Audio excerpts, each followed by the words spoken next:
ఏ కన్ను చూడదనా నీవిచ్చల విడిమిడిసి పాటు ఏ చెయ్యి ఆపదనా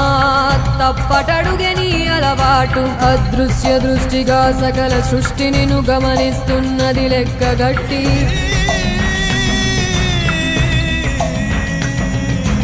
ఎంత బతుకు నీదెంత బతుకువో గుప్పెడు మెతుకుల కడుపు కొరకు ఎన్నాటలు వేటలు అవసరమా మనుజా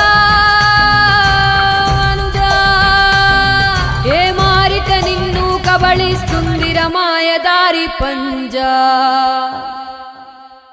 కోరికొని తెచ్చుకో మాకు కర్మ దాన్ని విడిపించుకోలేదు జన్మ సత్కర్మభిశ్చ సత్ఫలితం దుష్కర్మ ఏవ దుష్ఫలం అత్యుత్కట పుణ్య పాపానాం సత్యం ఫలానుభవం